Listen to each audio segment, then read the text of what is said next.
Staff Sergeant Bernard, Bernard, George, George.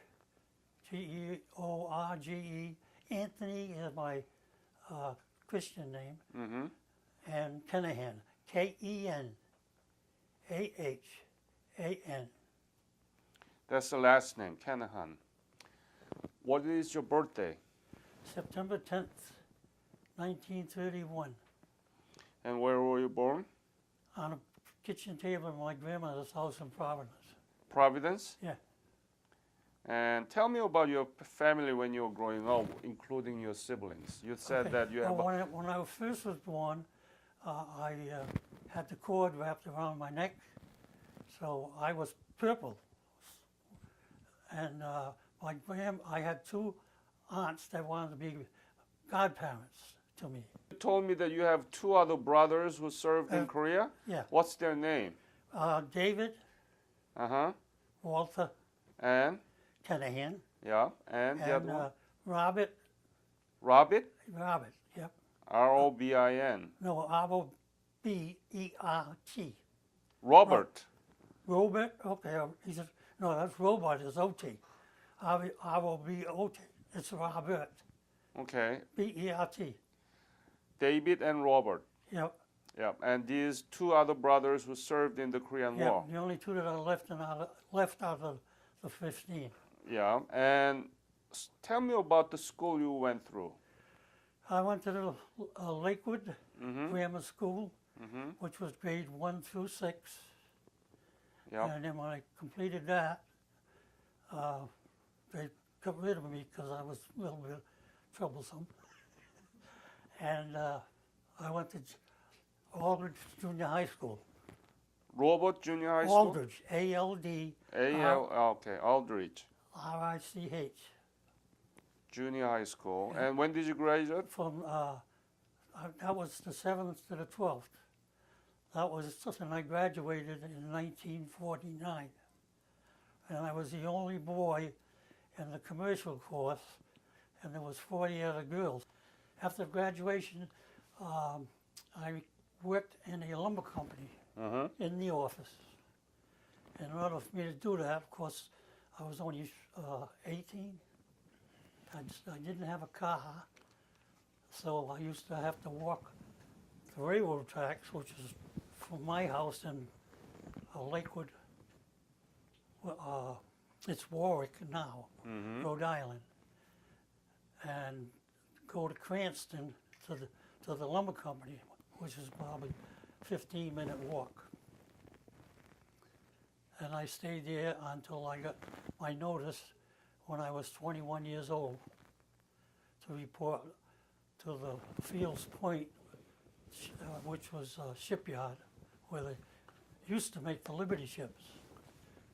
But that was where they had us enlist. You know, they gave us shots and this, that, and the other thing. Then they took us on a bus. When did you enlist? I didn't enlist. Were you drafted? I was drafted. When was it? When I was 21. 21, which is 1950? 1952. 52, you were drafted. Yep. And to where? Military, Army? Yeah, I was Army. Army, okay. I didn't go Navy or Marines. Where did you get the basic military training? Well, I had to go to Fort Devens to get uniforms. Then they put us on a train, and I went to Fort Eustis, E-U-T-I-S. E-U-T-I-S? Yeah, Fort Eustis, Virginia, which was transportation. This is first time to hear about Eustis. Yeah, Fort Useless. Useless. That's another good name. And what was your specialty? I came out, my MOS was working in the office, typing. Typing? Yeah. So when I got there, they made me the platoon leader, and I had 14 men under me, and I was supposed to tell them what they had to do while we were doing boot training. Did you know anything about Korea before you joined Never the even know where military? it was. You didn't know my country? No, never knew where it was. I found it though, Uh-huh. by ship. Yep. So teachers didn't teach anything about Korea during your high school days? No, I don't recollect that they did. I think we were just mostly all commercial, office work, typing and etc. No. I'm talking about during your high school days. That's what I'm talking about. He was in a business program. I was in a business program, Uh-huh. and history. I don't recall them doing anything about Korea. Oh, It was more like World War II. any country that you aware at the time in Yeah. Asia? No. Oh well, no. Yes, World War II, because I had a brother in Guam. Yeah. He was in the Seabees. So you knew about Guam. Guam. Did you know about China? Well, I knew about it, but that's it. Yeah. That's it. Yeah. So you They didn't got know. a lot of people there. Too many. And you didn't know where Korea was located? No. No. And you didn't know nothing about Korea? No, not No. a thing. Had you imagined that you would be in Korea? No, No. because when I got out of boot training, they put me in the dental department at the Fort Eustis Hospital. Useless. So I figured I got it made. I'm not going, you know. Well, that wasn't the case. I was married, and they sent me a notice that they were going to give me 30 days leave. I could go home, and I would come back and report to Camp Kilmer, New Jersey. Mm-hmm. And at Camp Kilmer, they got us together, gave us well, we already had a uniform bag, that's what I call it. Can't think of what the name of it is. And they put us on a ship From New Jersey from New Jersey to? to Korea. From New Jersey to Korea? Yeah. Directly? No. No. Oh, no. Where did you go we, from we New went Jersey? to Puerto Rico and dropped off 900 men, and we picked up 900 new men to go to Korea. So when was it? When did you leave New Jersey? 1953. When? Do you remember the month? It'd be in March. March. Yeah, because I had February as my 30 days. Uh-huh. And then from Puerto Rico, Yeah. we went through the Panama Canal, Mm-hmm. and there was a camp at the end on the Pacific side. We stopped there What is the name of island? of the camp. Yeah. Can't remember. Okay. I think it was begin with a B, but I'm not quite sure. All right. And then? And one thing is, of course, on the ship, my assignment then was to sort of oversee where we were sleeping, the sleeping quarters. Mm-hmm. And then after we left there, of course we had salt water showers Yep. on the ship. But when we went through the Panama Canal, we had freshwater showers Mm-hmm. because that was fresh water. Then after we left that camp, after being there a weekend, we went to Hawaii. Yeah. And we stayed a weekend there, but the ship was quarantined. They thought somebody had meningitis. Mm-hmm. And Saturday night, they decided he didn't. So they let us off on the dock in a warehouse, and they had some hula girls come over. And they have, That's what you want to talk about, huh? well, yeah, they were nice. Come on, let's talk about the war story, huh? Oh, Not well, hula dancer, okay? Well, that's in it, And of course, then they I had. like this But gentleman. they didn't let us off in the, out, from the raft, the wharf. So you went to Japan from there? Yes, we left here that Sunday, and I went to Sasebo, Japan. Sasebo. Yep, and then from Sasebo, they put us on a train to Tokyo, and from Tokyo, they gave us our weapon and gave us our Korean clothes, which was the olive green uniform Mm-hmm. and the the fatigues. And then from there, we went back to Camp Sasebo and got on the ship again, the same ship. And that took us around to Incheon. And we got off at Incheon, and we stayed over the weekend in Seoul. The second logistical command. Second, Logistical, L-O-G-I-S. yeah, logistical command. Yep. That was at the beginning. Yeah. And the general lived on that compound. He lived in a bungalow, and he had two whacks. They had a bungalow in the northern part of the compound. And then we slept in barracks more towards the main gate of the compound. And everything on the compound was U.S.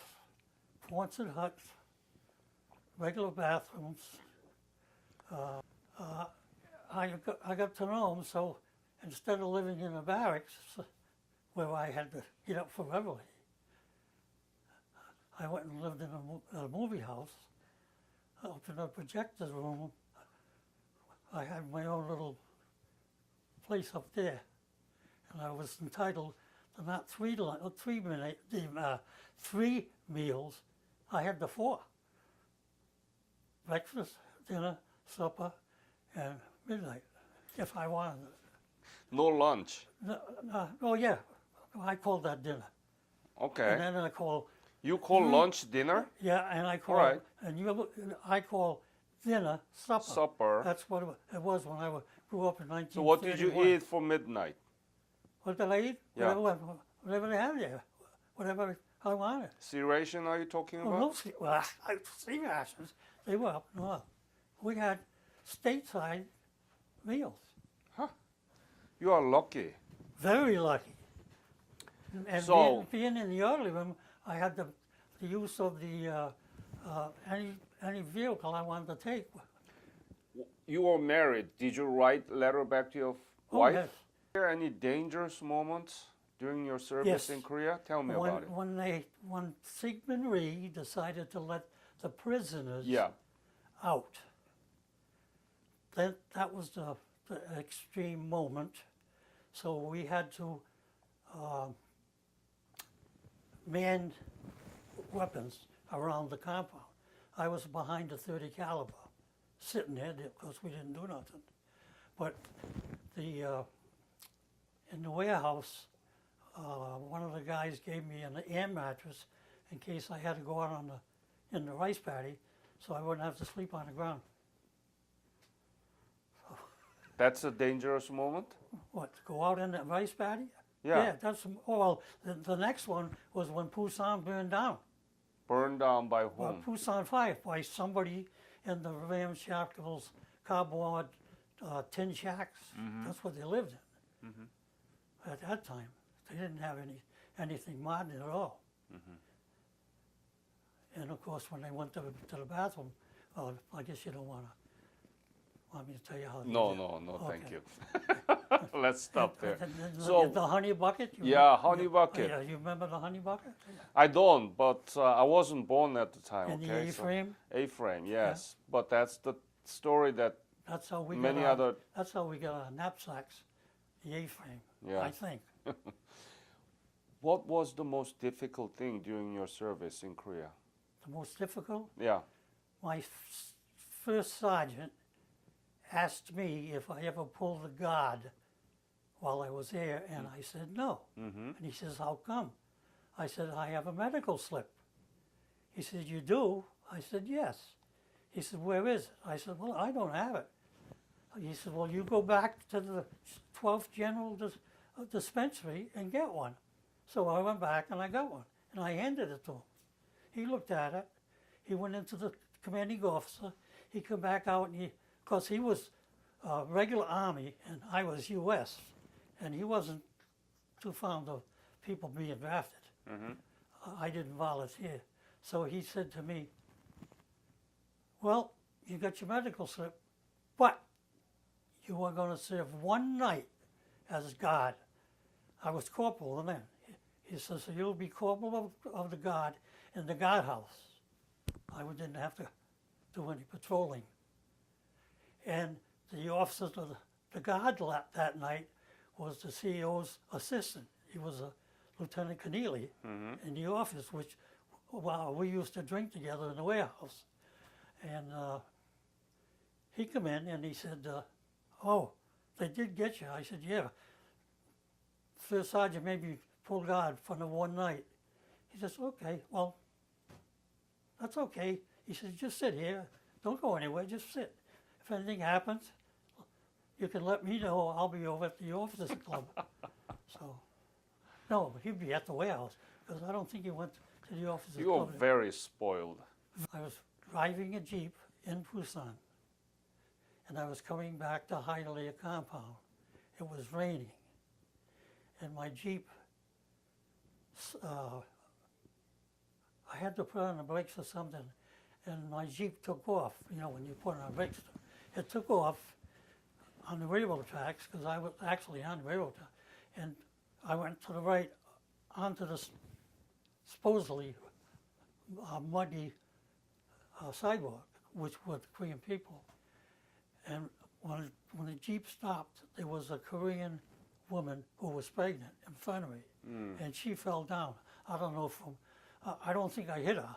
I don't recall hitting her, but I think it was just the idea that I was coming after her, which I didn't mean to, and she fell down. Well, I got out of the Jeep and, of course, apologized. I had another fellow with me, and a couple of men come over and they started talking to me in Korean. I didn't know what they were talking about, and they wanted to keep me.